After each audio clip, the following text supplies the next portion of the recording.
So let's back up a minute. The whole reason I was in Las Vegas for the weekend was the Swatch DRL tryouts. Every year they have a simulator competition. Anybody can enter, and basically you have a tournament, and the winner of the tournament gets a contract to go and be a DRL pilot for the year. So I've been flying FPV for years. Most of the DRL pilots I am friends with, I've been to events with. Gab and Jordan in particular, we go as far back as F3 Expo is when I met them. I was on Jordan's team in the Thunder Drone 500 or whatever it was called. So we've been like interacting at different events over the years for a very long time, and have become good friends. But the next day the weather was just not so great. The storm clouds were rolling in. It looked nasty. And while some guys went out and raced go-karts and whatnot, I saw the weather and I was just like, nah to that. Me and Tommy and a bunch of other people got together and went and had lunch and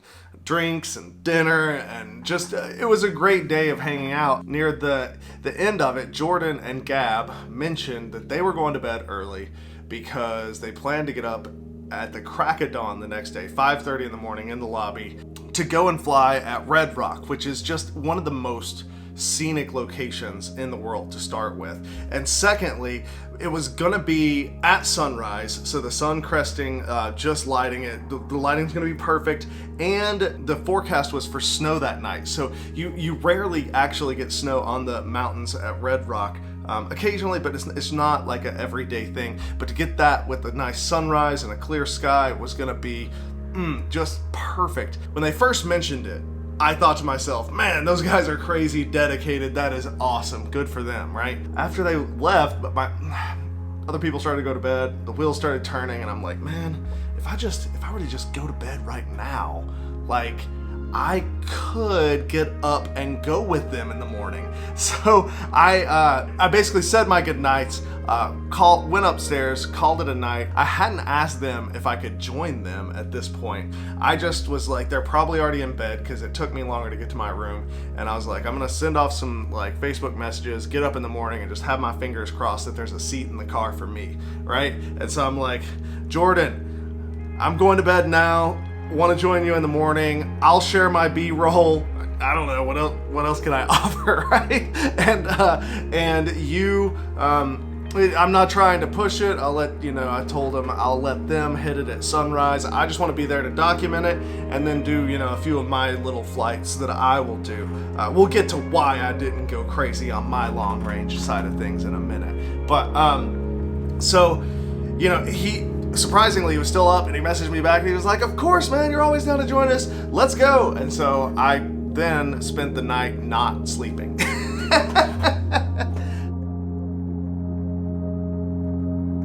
So it's the morning of. My alarm's going off. It's 4:45. Roll out of bed. It's pitch black.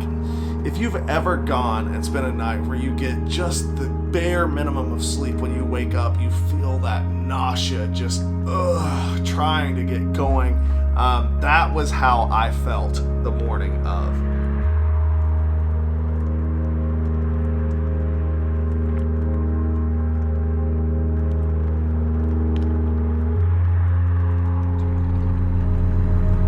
Oh, dude. I'm saying we could directly aim for the right if we want. Or we could directly try and do the loop. And I think it's not the same axis.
Maybe a bit further left, a bit further right, and look what just happened.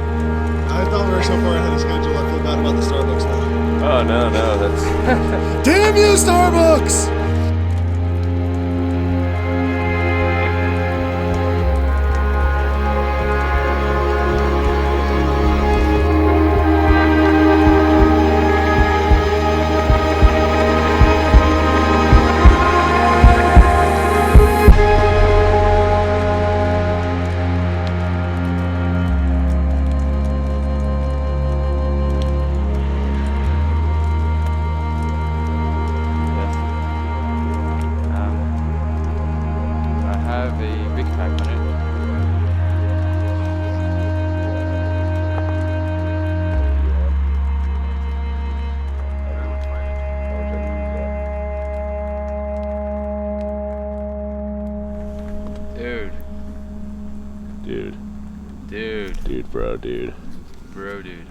Bro, man, oh my God. 4 minutes. They're scrambling to get all the quads plugged in, off the ground, and everything, to the point that while Jordan is climbing out, he remembers that he hasn't cranked up the power output on his Crossfire transmitter. It's what they're using for control link, and it has a variable output, and we usually fly with it around 100 milliwatt output power, which is just not enough for what they were doing. They were about 2 kilometers away from the ridge, based off of what I've looked at. Now, 2 kilometers is about 1.5 miles, give or take, and it doesn't seem like a ton, but for a mini quad, that's a ton. That's the longest I've ever done on any of my rigs on flat ground. They were doing 1.5 miles out, plus gaining a ton of altitude, climbing with the mountain, and that draws a ton more current. There was no way that my quad was going to make it to the mountain and go up it at all. So I'm out. I'm just there for support and shooting B-roll. Jordan literally takes his goggles off while the quad's on climb out because they're well tuned, just locked. He takes his goggles off, goes to the Crossfire, ups the power output, puts his goggles back on, and just keeps climbing out. And Gab's like, "Oh man, I forgot mine." Asks me to check, and I have to stand underneath him, and he's flying, and I'm pressing the button on the bottom side of his radio. It was at 100. I had to bump it to 500. But we got them both there so that they were able to hit it from that far out. Later in the day, we sat down and talked about why my setup is not able to do the sorts of things that they did that morning. But what they did at sunrise from 2 kilometers out in the perfect conditions, no wind, snow on the mountain, man, it was phenomenal. And to be there and to be able to watch in the goggles, man, once in a lifetime rip session. What? I guess I missed that part last year. We'll just enjoy the flight. Alright. Holy balls.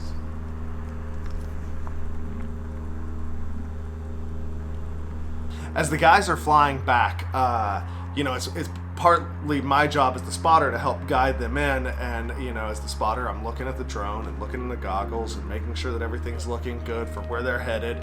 Yeah, okay, somebody's passing us towards the road now. You're going too far from the ridge. I can see you. Come to the left of the line you were already taking. So, I think that's you, Our Gab. body is left? Yeah, Wait, yes. I see the trail, so we have to be on the other side of this trail. Whoa, hang on. I see you. He's trying to go one way. I'm like, no, don't do that. But what I'm telling, the words that I am using to explain the situation to him are not making the impact. And sometimes you have to choose your words wisely. Like I'm trying to say, it's to the blah, blah, blah of your body, and it's just not connecting. And I realize this, and I'm just like, okay, what would get him here? I'm like, okay, fly with the ridge on your left side of the screen. Keep the ridge on your left and fly. Okay. There you go. That's going to bring you to us. Sweet. Alright, Yeah, you're right. I hear jet somewhere. Okay, you're like over us. Cool. Woo! Dudes. That was... Dudes. Oh, that was. All right, next pack and let's go. No waiting.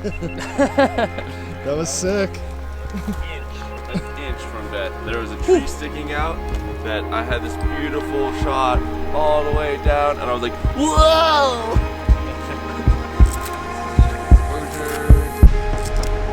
Yeah, that's good exposure. Boom.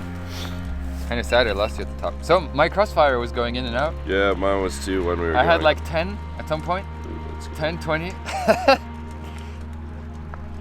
So at that point. All right, let's go back up. Okay, yeah. Oh my god, yeah, don't wait. We can look at that later. Do I want to swap SDs? The GPS on this doesn't work. It's just for show. It's just for cool. That's why I'm like, where am I? Some show and tell. Follow you this time? If you want. I'll probably take a lower line at the start. Go left of the hill and then. Yeah, try just to go find- straight up the middle. Are you going up the middle, up the snowy part? You know, Gab said it right then. He's like, we're gonna have to hike in. I can't keep flying from this distance. So we got the morning, like the crispy crisp sunrise in from a huge distance out. The guys landed. We packed it up and started hiking.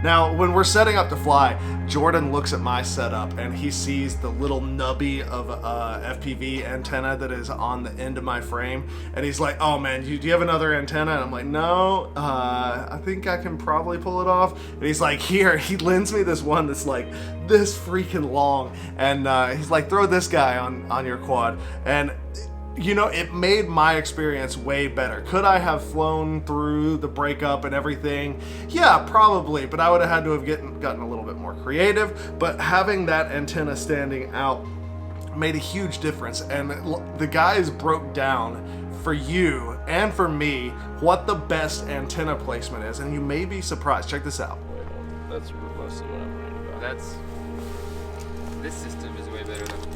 Hang on. So That's bad. This is bad. So the rule. what is bad? The rule of thumb with the Immortal T at least is you want it vertical optimally, but if you have to do it horizontal, put it on the front, because when you're flying away from yourself, you'll have like mildly bad video or control, but it will definitely work on the way home. And you don't want to fly out somewhere and then turn around and fail safe. Yeah. Like I think that's so. But this to me, this is bad. This is bad. This is This worse. is worse. But this is best. And this is best. Yeah. Like that. Okay. And then yeah. if this was even higher, so that it's like, because right now this I've you'll seen get a some that shadow. incorporate it into the GoPro mount. Yeah, To get it up there. that's good. Except for the GoPro cameras tend to be pretty noisy, Gotcha. so you want to at least have it like a few centimeters away. But like we did a couple tests where just having this antenna, like let's slide it back here, and having the tips touching the arm was significantly worse than just a centimeter up. Dang. Just because of the carbon attenuating the antenna a bit. So it's really just have your link quality on your OSD and pay attention to it. Yeah. That's really the Yeah, but big sometimes they can just drop. Right. Because if you point the antenna nulls. Right, So if you're these going- antennas are going this way. You have nulls like out here and out here. Oh yeah. And if you point that towards yourself, the quad's going down. Right, if you're flying like perpendicular to yourself Yeah. along Yeah, the yeah. radial. I on my one flight where it was like RSSI critical or whatever, I pointed the null right at myself and I was like, let me turn a little bit more. Oh man, that was such a good one. I flew the ridge. Oh shit, that's. Coyotes. Right? Yeah, we don't really want to get attacked by a group of those guys.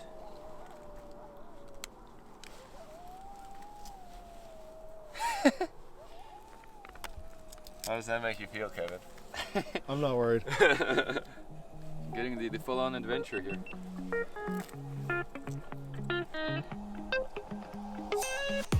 Who is it? Who is it? It doesn't have a name. Looks like Provo or Bryce actually with OSD positioning. Oh no! No! Watch out, behind the cars! Go pick it up. Oh, it's McKenna. Hey, is that you flying? We are on channel Race 3 and Race 8. Race 2, Race 2, sorry, Race 2, and Race 8. No, 1, 2, 8.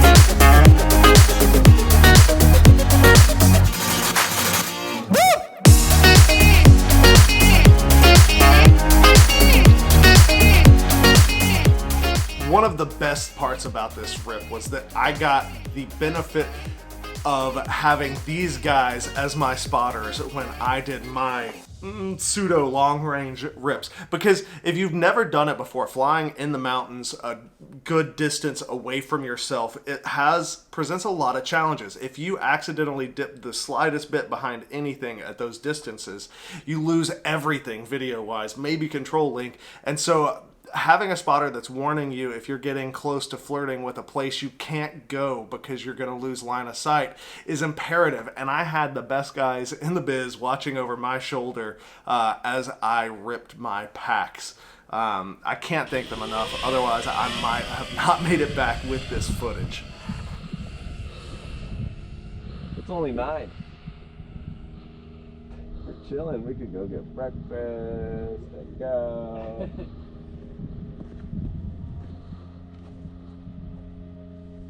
This is the last battery for you too, right? Gab? Yeah.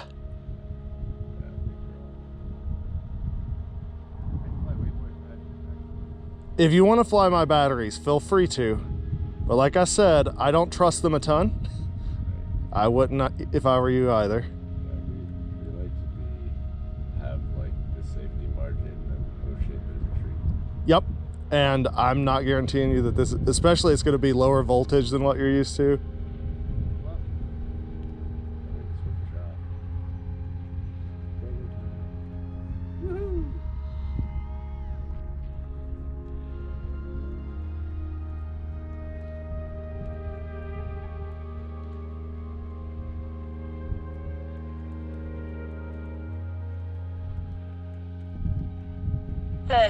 Seconds. I want to get higher, but my battery. You don't have OSD. I know. Quality. I do have. 14 dB. No, ours is high though. I know. It's not.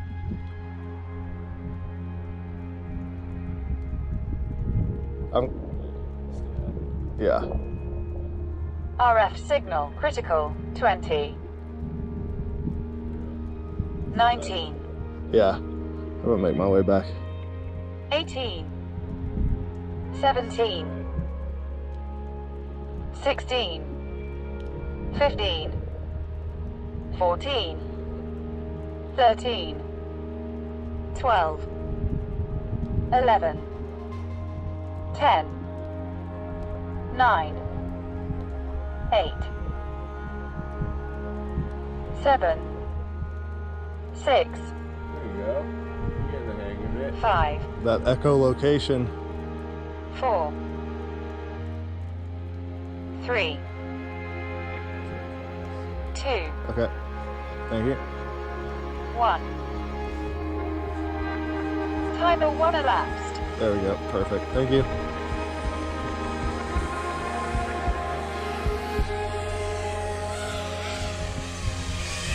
Bam. I think that was right where I took off from too. All right, that is gonna do it. I can't thank the guys enough for bringing me out here today. I mean, was it worth getting up at 4:30 in the morning to be here at sunrise? 1000%. You don't get a day at Red Rock with no wind. I mean, it is dead still here with snow on the mountains, completely clear at sunrise. I'm just in awe of what these guys have done. I hope you have enjoyed seeing a little bit of what is involved in bringing you guys the amazing videos that these guys post. All right, I hope you guys enjoyed tagging along with me and the guys for this epic session. If you enjoyed this and you want to check out the real footage, like the really golden hour footage at sunrise with Gab chasing Jordan up the mountain that you saw in the DVR, if you want all of that goodness, be sure to check out their edits. You can click. I'm gonna make some links. Here we go. So check out Jordan right here and Gab over here, and subscribe to me and everybody else down below.